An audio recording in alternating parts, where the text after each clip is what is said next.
agar diskriminasi tak ada lagi.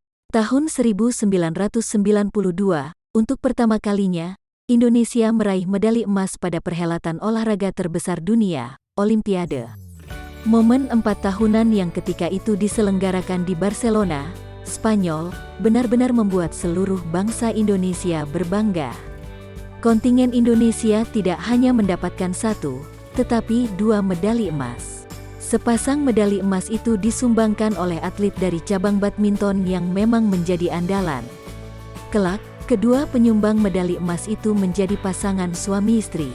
Mereka adalah Alan Budi Kusuma dan Susi Susanti. Sejak keikutsertaan Indonesia di pentas Olimpiade pada 1948, baru tahun 1992 itulah negara dengan penduduk terbanyak keempat di dunia ini mendapatkan emas.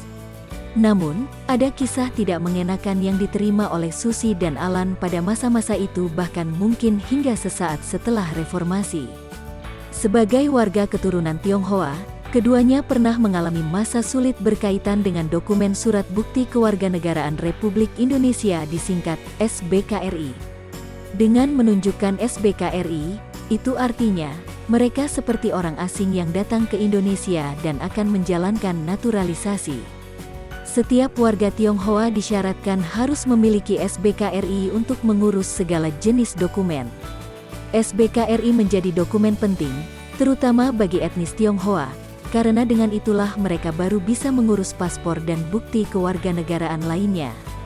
Dan itu sekali lagi, hanya berlaku bagi kalangan etnis Tionghoa.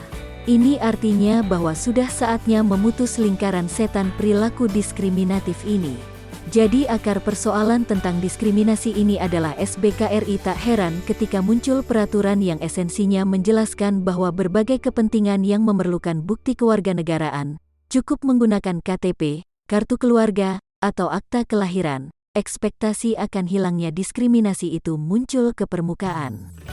Susi Susanti pernah berujar, kalau kami ini, sejumlah olahragawan bermedali emas, bisa diperlakukan tidak adil begitu. Bagaimana nasib orang-orang lain yang jauh lebih miskin dan kurang dikenal? Angin segar kemudian berhembus saat pemerintah mengeluarkan keputusan Presiden RI nomor 56 tahun 1996 tentang Bukti Kewarganegaraan Republik Indonesia dan Instruksi Presiden nomor 4 tahun 1999 tentang melaksanakan ketentuan Keputusan Presiden nomor 56 tahun 1996 tentang Bukti Kewarganegaraan Republik Indonesia dan Instruksi Presiden nomor 26 tahun 1998. Direktorat Jenderal Imigrasi kemudian mengambil kebijakan untuk tidak mempermasalahkan lagi SBKRI bagi pemohon paspor dari kalangan etnik keturunan. Sebagai gantinya, mereka cukup melampirkan akta kelahiran dan kartu tanda penduduk serta kartu keluarga.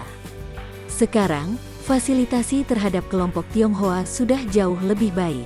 Cerita yang berkaitan dengan diskriminasi terhadap kelompok ini, jikapun tetap masih ada, lebih banyak pada relasi horizontal.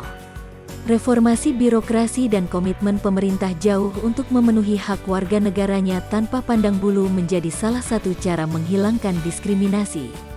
Ada hal menarik yang penting untuk ditarik pelajaran, terutama dari pasangan Alan dan Susi.